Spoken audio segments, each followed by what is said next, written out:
¿Cómo están, amigos? Aquí hago este enlace con todos ustedes, aquí para conversar. Ya saben que estamos anunciando esta cumbre de liderazgo que se acerca, esta asociación estratégica que estamos haciendo con la comunidad para poder llevar a cabo esta capacitación con nuestro capital humano. Así que para toda organización, para toda empresa, es importante de pronto que puedan conocer esta invitación, esta alianza estratégica que estamos llevando a cabo para que tu equipo pueda tener esta formación en liderazgo. Es uno de los temas cruciales hoy en la capacitación empresarial. México es un país que no tiene cifras verdaderamente importantes, es uno de los países que menos invierte en la capacitación de su capital humano. Y puedes decir, ¿cómo es posible? Bueno, nos tardamos en México en adquirir la tecnología para poder estar a la vanguardia, y después nos hemos tardado en dar una capacitación adecuada al personal, pero nos hemos tardado más en la formación de personas. Y eso es lo que ha venido a expresarse con estas cifras tremendas de la violencia que existe en el entorno laboral. Bueno, amigos, no tenemos que ir más allá de lo evidente. La organización empresarial sufre estragos de violencia y, por supuesto, eso repercute en el ámbito familiar, en el ámbito de las familias, en su vida íntima. Entonces, claro que tenemos que hacer algo al respecto, mis amigos. No podemos quedarnos con los brazos cruzados, viendo esta situación latente, viendo cómo existe el mobbing. El mobbing es este acoso, violencia laboral. El bullying es este acoso y violencia que se da en las instituciones educativas.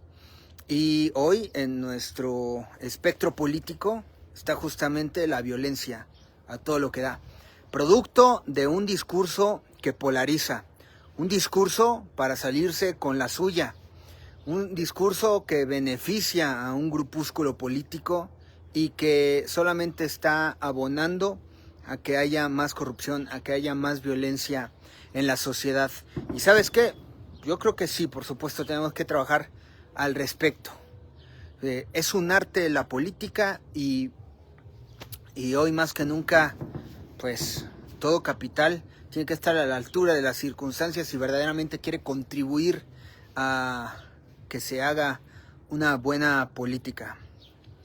Eso es lo importante, mis amigos. Lamentablemente, pues hemos estado inmiscuidos en un tema de la egolatría, en un tema de la competencia, en un tema de yo soy superior a ti, y entonces un tema que nos aleja de la sensibilidad, que nos aleja de la empatía. Y entonces todas estas impresiones nosotros las estamos percibiendo. Son impresiones que quedan registradas en nuestro ser. Y entonces, ¿cómo puedo yo trabajar en que estas impresiones sean significativas? Estas impresiones sean para mi crecimiento. Tengo que elevar mi nivel de ser, elevarlo indudablemente, para percibir, para registrar estas impresiones desde mi esencia fundamental. Si quiero acceder a mi esencia fundamental, tengo que quitar capas que de pronto están ocultando lo que soy. ¿Cómo hago eso? Tengo que saber cómo funciono, porque yo estoy percibiendo signos de toda mi vida corporal, de toda esta vida orgánica. Entonces voy percibiendo los signos a través de mis sentidos, de lo que toco, de lo que veo, de lo que escucho, de lo que siento, de lo que pienso, de cómo proceso mis emociones. Y entonces, pues sí, tenemos una respuesta genética frente a la naturaleza, y tenemos una respuesta emocional. Entonces, ¿cómo respondo yo frente a las emociones que se generan en mi vida? ¿Cómo las proceso? Tengo que procesarlas. ¿Sabes por qué? Para no aguardar impresiones de culpa, impresiones de autoagresión. ¿Por qué voy a imprimir sobre mi ser la porquería? ¿Por qué voy a imprimir sobre mi ser lo que no sirve? ¿Por qué voy a imprimir sobre mi ser algo que me haga daño? Tengo que despertar a una realidad donde mi esencia está percibiendo estos puentes de comunicación que están ocurriendo con mi cuerpo y cómo mi cuerpo también está interactuando con la naturaleza. Entonces, por supuesto, no es nada más abrazar un árbol y sentir de pronto sus características ásperas o la rudeza de la forma del árbol. Es qué intención tengo en lo que hago. ¿Qué intención tienes? Y entonces hemos estado condicionados a responder. Tenemos condicionamientos que hemos aprendido en la sociedad, condicionamientos que hemos aprendido de nuestra familia. Y entonces de pronto la violencia que ocurre a nivel intrafamiliar, la violencia de todos los días, ya sabes, llegas a la casa y ya sabes lo que va a pasar. Van a empezar los gritos, van a empezar los golpes, van a empezar a aventarse cosas y te vas acostumbrando, sopesando y resignándote a una situación donde está la neurosis latente ahí en el ámbito de la familia. Y entonces esta neurosis, este estrés, esta angustia y esta ansiedad, y pronto una persona con angustia, con estrés, con ansiedad, que tiene los nervios desquiciados, tronados, destrozados, pues ¿qué está haciendo? Está proyectando. Tengo angustia, tengo desesperación, lo proyecto sobre mi familia, sobre las personas con las que convivo, y entonces me doy permiso de que al interior de mi casa pueda yo ser violento. Y entonces tenemos estos signos de la violencia intrafamiliar porque en mi techo, en mi territorio, en mi propiedad me doy permiso de ser violento. Y entonces pues estamos muy lejos de considerar de pronto al hogar un templo para la paz, un templo para el descanso, un templo para la recreación. Y entonces de pronto que estas casas donde están conviviendo personas que se dicen familia, de pronto están unos contra los otros. Y esta violencia cotidiana, y las personas se van enfermando de esta angustia, de esta ansiedad, de este estrés, y es como no lo proceso, lo proyecto, y entonces lo desdoblo sobre mi principio de realidad. Y eso de pronto pues empieza a trascender fronteras, porque ya no se queda acotado al ámbito de la vida ahí en una casa, en un hogar. Empieza a trascender a la calle, empieza a trascender al ámbito laboral, empieza a trascender en tu ejercicio político, en tu ejercicio en la función burocrática, en el servicio público. Y entonces vienen a trastocar otras vidas, vienen a permear justamente la incidencia en otras vidas, y entonces vienen estos cuestionamientos: ¿qué le pasa? ¿Qué le sucede? Eso no es permitido, eso no es permisible.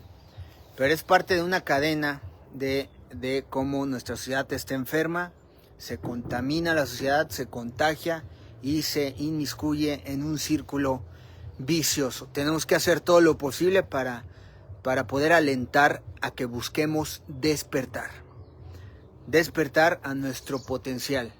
Somos, ¿sabes? Somos pertenecientes a la especie biológica del Homo sapiens. Es el hombre sabio. Entonces, ¿cómo es posible que considerarnos parte de la especie que posee sabiduría no podamos encontrar mecanismos y formas de ser felices, y entonces no tendríamos esta situación de tener estas cifras alarmantes de autoagresiones, de suicidios, de homicidios, de violencia, porque cuando una persona va a violentar a otra, se está poniendo vulnerable, está vulnerando su persona. O sea, no quiere decir que vayas a ser valiente a demostrar que tú eres más fuerte o que tienes más poder. Puedes meterte a una pelea y a buscar demostrar que tú tienes una fuerza física, y de pronto alguien, por tratar de erradicar la violencia, saca una pistola y te asesina. Y entonces, fíjate, nada más, uno se va arriesgando su integridad, y muchas veces por creerse valiente, por creerse temerario, arriesga su vida. Y muchas veces no nos damos cuenta, por eso hay que aprender a ralentizar la conciencia. Oye, voy a ampliar la perspectiva de mi cosmovisión para verme justamente compartiendo toda esta energía, toda esta comunicación con todas las especies, con todo lo creado. Y entonces saber, fíjate, amplificar y poder ver con una conciencia ralentizada todos los actos. Y eso es lo que me lleva a procesar, y eso es lo que me lleva a la autoobservación. Autoobservarte, que una persona te dice algo y observas lo que te dice, y observas esas palabras, y observas eso cómo te hace sentir, y observas por qué te hizo sentir eso, y observas cómo tú puedes responder frente a eso que te hizo sentir, y cómo entonces tú puedes transformarlo, y entonces tú puedes dar una respuesta. Queremos responder desde nuestra esencia, no desde nuestros condicionamientos. O sea, alguien te pega, alguien te golpea, y entonces ¿qué? Pues el condicionamiento, los padres le enseñan mucho a sus hijos: no te dejes, cabrón, pártele su madre. Si alguien te madrea, madréalo también. Esa es la educación, fíjate. A pesar de que somos uno de los países, el país más católico, y entonces dices, ¿cómo es posible que México, siendo el país con una población tremendamente católica, pueda tener estas cifras de violencia? Y entonces, fíjate, hoy tenemos pues muchos actores, personajes que están alentando el catolicismo, y entonces, por supuesto, dicen: yo soy católico, rezo el rosario. Y entonces, claro, lo que necesita México es un partido católico, un gobierno católico.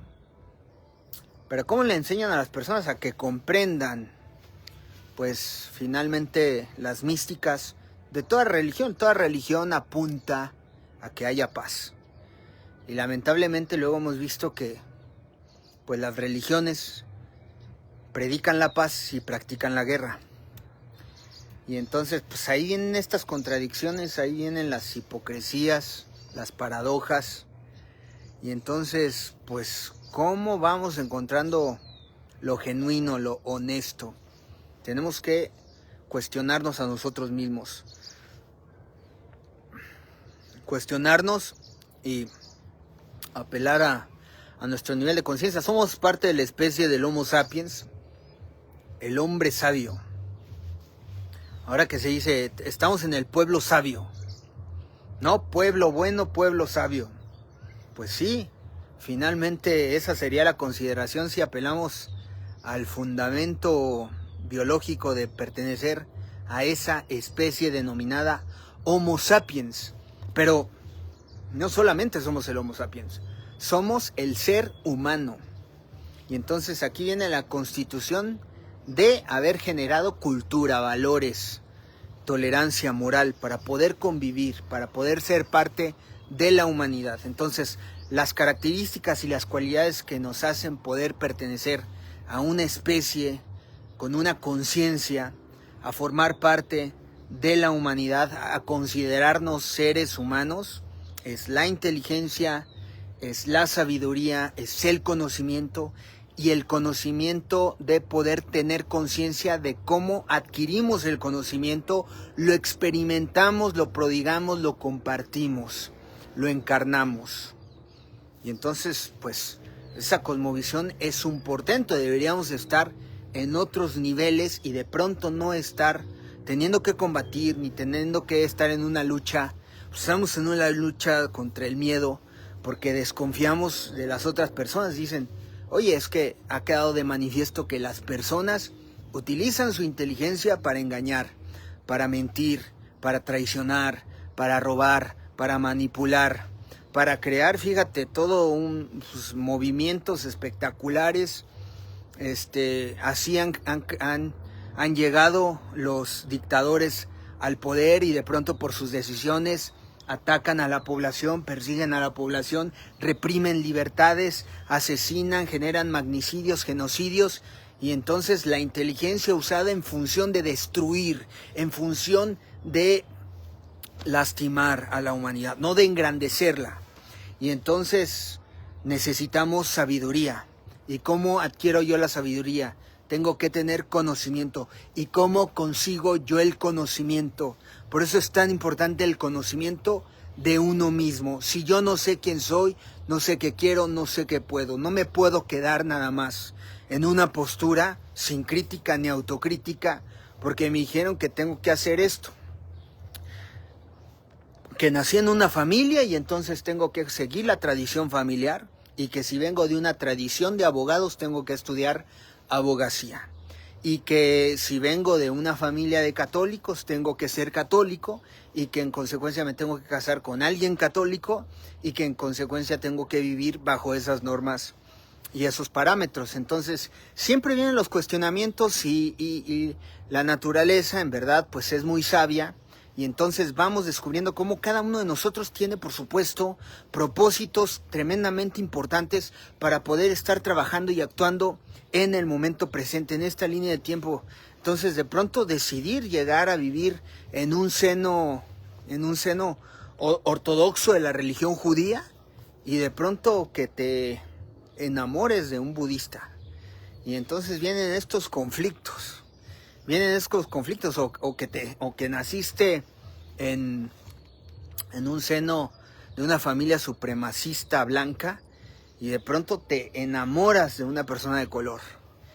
Y entonces fíjate, todos estos asuntos y eventos que se presentan en la vida cotidiana y que están ahí cuestionando tu nivel de ser, tu nivel de conciencia. Y que puede ser por raza, y que puede ser por religión, y que puede ser por nacionalismo. Y entonces hemos venido platicando y conversando a lo largo justamente de estos conversatorios todos estos asuntos que son fundamentalmente pues los cuestionamientos íntimos que tiene una persona en su vida y que nos da luz del propósito y el sentido profundo que tiene toda existencia de toda vida en este planeta. Por eso hay que ir abriendo y hay que ir despertando al propósito y al sentido de la existencia de toda persona. Que si una persona, por supuesto, está generando actos de abuso, oye, hoy nuestros políticos que dicen, fíjate nada más, pues ayer estaban pugnando porque ganara un actor político, y hoy, entonces, como les ganó el contrario, se cambian de bando. Y entonces, como se cambian de bando, pues enarbolan la bandera. Y la bandera es que la austeridad franciscana, que la austeridad total, y que entonces pues hay que seguir esos preceptos de la nueva bandera propagandística nacional. Y que están en contra del tráfico de influencias, y que están en contra del nepotismo. Y entonces y los actos nos dicen otra cosa. Entonces es cuando ahí pues, uno registra desde el periodismo, desde la política, desde tu ciudadanía, desde lo que sea, pues con una postura crítica, y dice, oye, estás diciendo esto y haces otra cosa. Entonces, ¿de qué se trata? Entonces dices que no mientes, que no robas, que no traicionas, y mientes, robas y traicionas. Entonces, ¿de qué se trata? O sea, la presidenta Claudia Sheinbaum se ha atrevido, mis amigos, a decir que ya no hay corrupción. Bueno, si ya no hubiese corrupción, no veríamos estos actos mezquinos y vergonzosos en el recinto parlamentario del Senado mexicano. No veríamos estos actos mezquinos y vergonzosos de quienes presiden en Cámara de Diputados la Comisión de Juventud y están golpeando y arremetiendo con berrinches a las personas en recintos parlamentarios. No veríamos entonces estas cifras récords de violencias, de homicidios dolosos. El homicidio es corrupción, el suicidio es corrupción, entonces el robo, el hurto es corrupción. Mis amigos, ¿cómo se atreve a decir la presidenta Claudia Sheinbaum? O sea, un pronunciamiento pues tan elemental que fíjate, pues denuncia el nivel de ignorancia y el nivel también de perversidad, porque si no es ignorante, si lo está diciendo inocentemente, pues es preocupante que de pronto exprese ese nivel de ignorancia, pero si no es ignorancia, entonces es perversidad de su inteligencia para manipular a las masas y entonces estar considerando que todo está bien. La verdad absoluta proviene del presidente de la República, la verdad absoluta viene del grupúsculo político que comanda la hegemonía de un partido en el gobierno.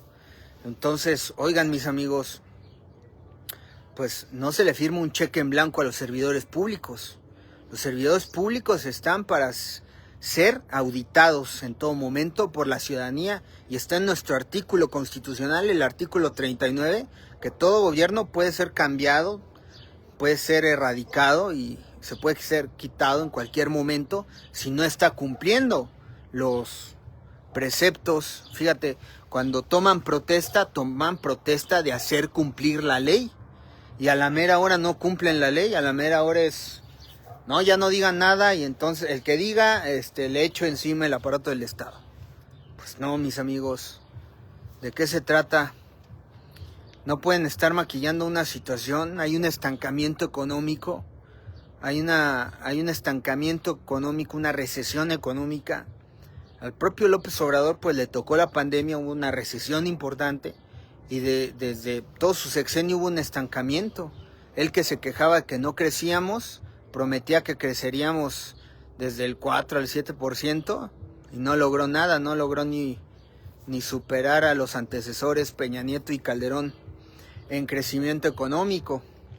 Y pues hoy, a su amparo de este fanatismo y dogmatismo que ha venido enarbolando y que ha venido edificando, pues a la sombra de ese edificio se juntan de todo, la mezquindad, la vileza, para darse baños de pureza.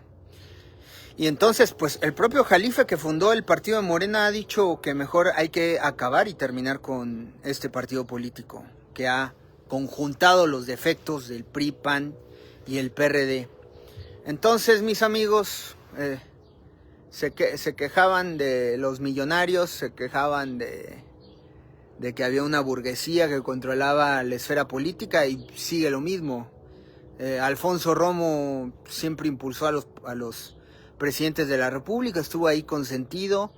Gracias a él llega López Obrador, pues Manuel Espino, que fue presidente del PAN, impulsó a los últimos presidentes de la República, apoyó a Peña Nieto y apoyó a López Obrador, quedó bien parado en ambos gobiernos. Entonces, siguen realmente los mismos.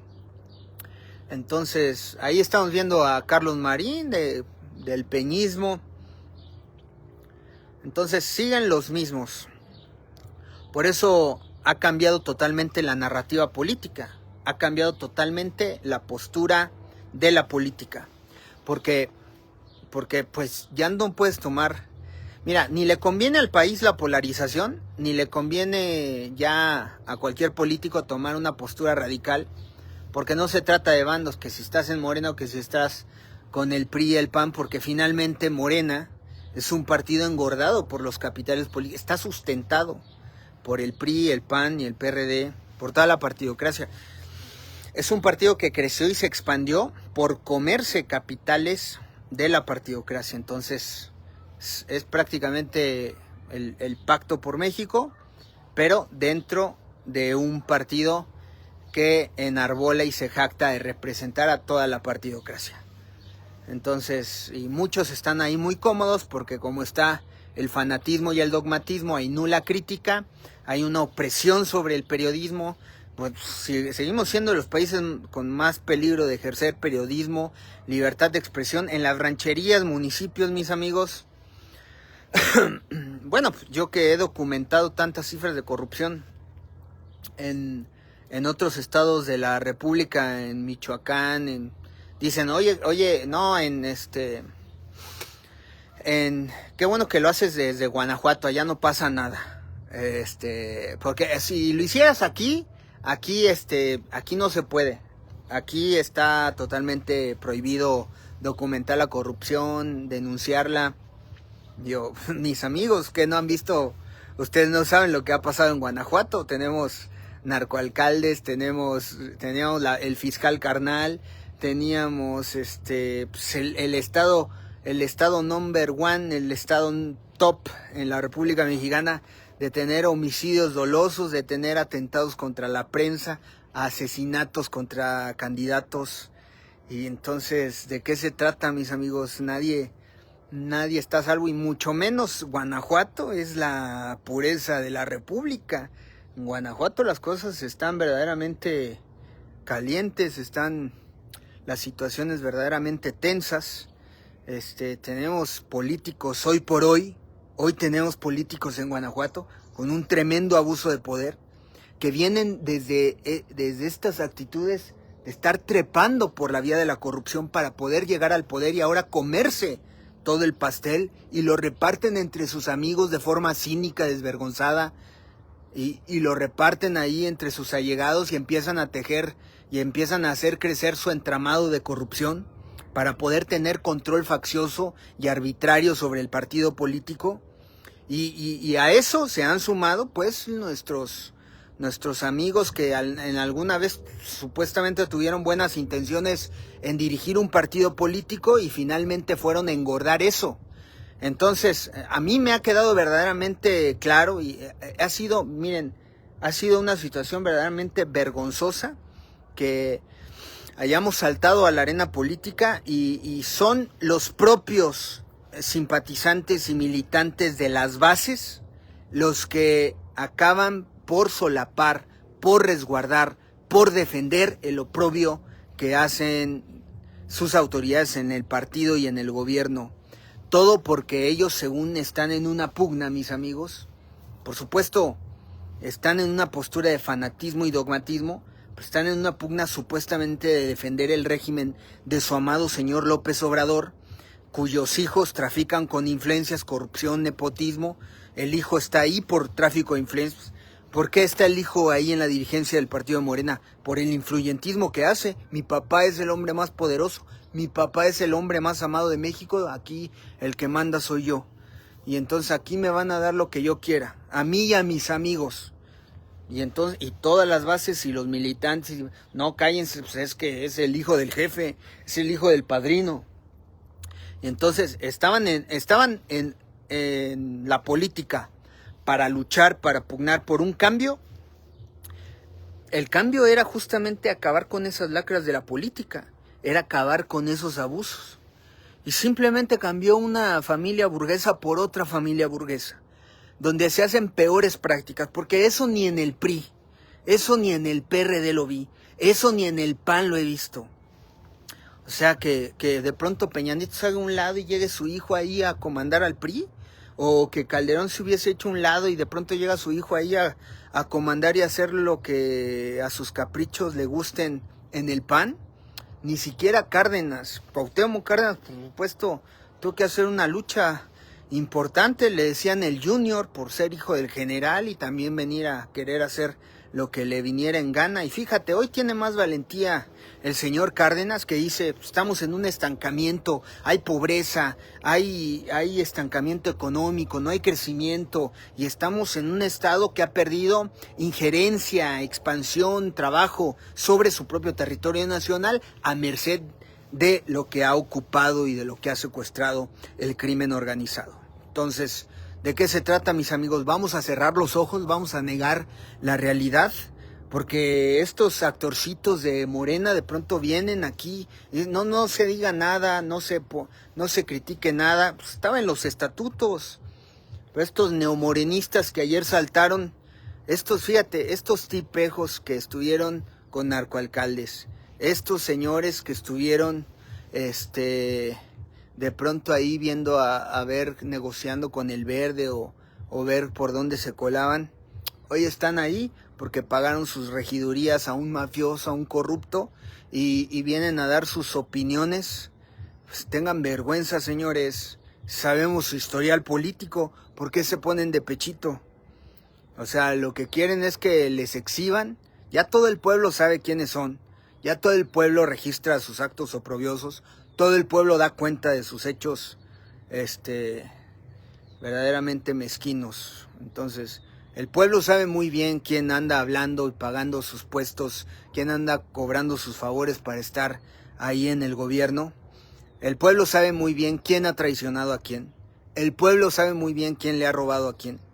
Y entonces, no se puede tapar el sol con un dedo.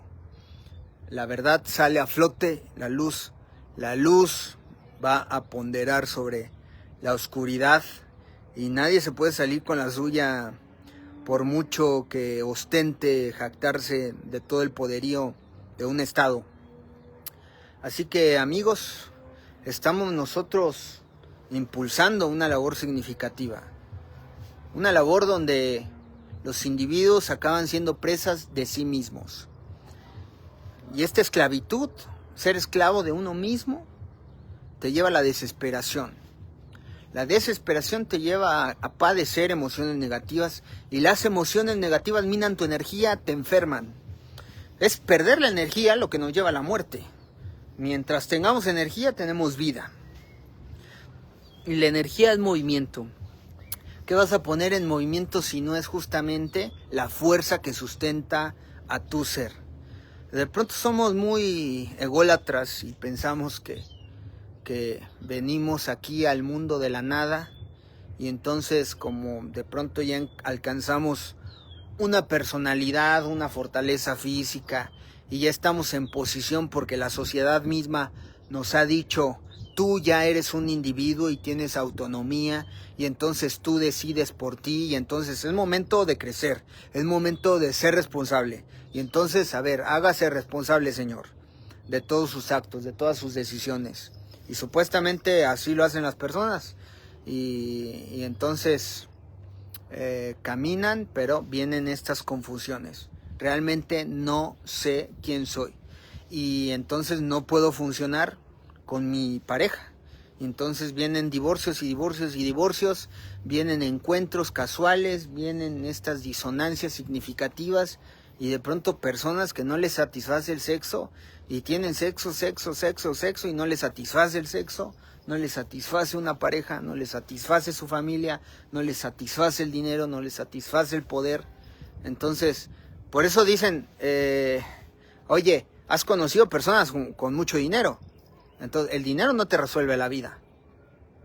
Personas con mucho dinero que se han suicidado. Entonces, vamos a descartar, el dinero no te resuelve la vida. Personas que tienen familia y son infelices. Entonces, la familia no te resuelve la vida.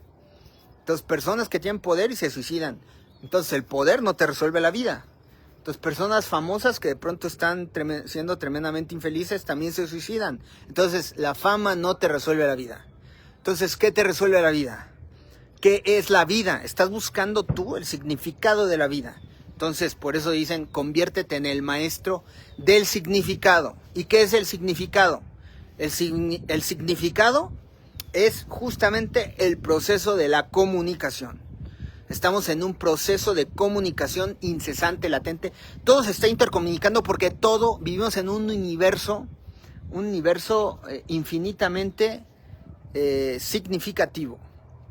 Un universo infinito en signos. Entonces todo está produciendo y está emitiendo signos. Y toda es esta intercomunicación de signos. Y entonces hay emisores, receptores y hay mensajes y entonces hay códigos. ¿Qué es lo que hacemos en comunicación? Cuando tú vienes a consulta, entonces Oye, es una consulta de comunicación, sí, pues es el encuadre terapéutico. ¿Por qué estás sufriendo? Estás sufriendo muchas veces por cómo te estás comunicando contigo mismo. Es que me siento mal, es que no me deja en paz estas ideas. Estoy pensando, ¿por qué hizo esto esta persona? ¿Por qué pasó esto? Y entonces le estoy dando un significado.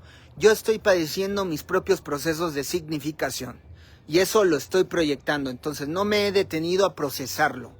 La invitación es que tú tomes consulta para que lo proceses. Y entonces tengas claridad por qué se generó ese entendimiento. Y entonces, ¿puedo transformarlo? Claro que lo puedo hacer. Y entonces esa es la verdadera transformación. La verdadera transformación es cómo yo proceso los estímulos que he recibido de mis emociones, de mis pensamientos, de mi narrativa, de mi historia personal, cómo me la he contado, cómo la he significado. Pero si yo estoy en una postura, mis amigos, si yo estoy en una postura donde nada más estoy respondiendo mecánicamente, de forma automática, a todo estímulo sin procesarlo, pues ¿quién soy yo? No tengo libertad, no tengo libre albedrío. ¿Cuál es el gran clamor de la sociedad? Libéranos, libéranos. Le clamamos a Dios por la libertad. Libéranos del mal, libéranos en las oraciones, libéranos del mal, libéranos de todos los males. Queremos libertad, le pedimos a nuestros gobernantes. Queremos libertad, pedimos a todas personas, todo el tiempo. Queremos libertad hasta de ser presas de nosotros mismos, porque de pronto nosotros construimos esta cárcel de muros invisibles que está en nuestra mente. Y de pronto no salimos ahí de prejuicios, de etiquetas, de cosmovisiones donde hay clasismo, racismo, xenofobia. Y entonces tú no vales, yo sí valgo porque yo tengo una piel de color distinta a ti. Y entonces yo sí valgo más porque yo tengo más dinero que tú. Y entonces, ¿cuánto vale el ser humano? Entonces, la vida del ser humano es un despropósito.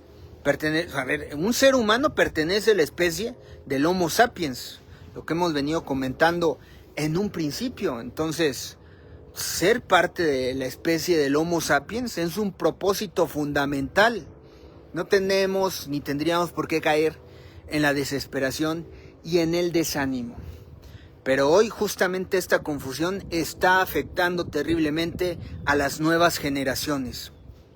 Estas nuevas generaciones que están buscando su identidad y estando vulnerables, ven lo que hace sufrir a mucha gente, que de pronto van a la escuela y no son los más ricos, no son los más guapos, no son los más fuertes, no son los más rebeldes, no son los más cómicos. Y entonces dicen, ¿quién soy? Yo no soy nadie. Y entonces vienen las depresiones, los suicidios que ocurren ahí en la secundaria, o embarazos prematuros, y truncan carreras, truncan proyectos de vida. Y entonces, ¿por qué sucedió eso? Y es mi confusión. Pero todo eso se magnifica con las redes sociales. Y entonces estoy viendo en las redes sociales todo el tiempo que a veces tendrías que guardar un poco más de silencio en las redes sociales, ¿verdad? Porque pues hay mucha susceptibilidad, están vulnerables los jóvenes. El asunto es que podamos ir contribuyendo a generar actos que inspiren a mejorar, que inspiran a tener coraje por salir adelante y por lograr cosas. Entonces, dar un buen ejemplo a todas las generaciones. Entonces, no tengo que ser el mejor, porque la gente está sufriendo, tengo que ser el mejor. Y entonces de pronto estoy sufriendo porque no soy el mejor. ¿Cuándo vas a ser el mejor? Tú lo que estás pidiendo es reconciliarte con tu propio ser. Y entonces este es el conocimiento de uno mismo. Es quién soy en realidad, quién soy y qué hago en este planeta. Ese apetito, ese anhelo del ser, es lo que de pronto a muchas personas las está llevando justamente a tener que explorar, pues, la educación verdaderamente importante, que es la educación del conocimiento de mí mismo. Porque de pronto no fue suficiente acabar la primaria, la secundaria, la prepa, la licenciatura, en lo que sea, maestrías y doctorados, diplomados y demás. Entonces, quiero un sistema educativo verdaderamente que me ayude a estar bien conmigo mismo. Pues yo puedo tener doctorado y me exaspera que está una toalla tirada, me exaspera el desorden, me exaspera que no lavaron los trastes, y entonces me exaspera y entonces aviento las cosas y me encabrono y empiezo a maldecir a toda mi familia y empiezo a regañar, y entonces propicio un ambiente violento y tenso. Están mis hijos viendo una película y llego y les grito: ustedes no saben todo lo que he pasado, lo que me pesa la vida, mi frustración, mis temores, y ustedes son culpables, ustedes tienen que sentir la culpabilidad. Y entonces, ¿qué está pasando? ¿Por qué no nos podemos entender? Formamos parte del Homo sapiens, formamos parte de la humanidad. Tenemos que estar en otro tipo de estrados donde nuestra inteligencia verdaderamente nos brinde dignidad. Así que, mis amigos, eso fue todo por hoy. Gran saludo y gran conversatorio, gran foro. Aquí envíennos todos sus comentarios, manifiesten y expresen apoyos, compartan estos conversatorios si los creen fundamentales. Hoy hay que hacer algo propositivo en la comunicación para poder establecer algo que nos lleve a una postura crítica de nuestra realidad, una postura verdaderamente que nos cuestione sobre lo que estamos haciendo con nuestras propias vidas y cómo eso lo estamos proyectando.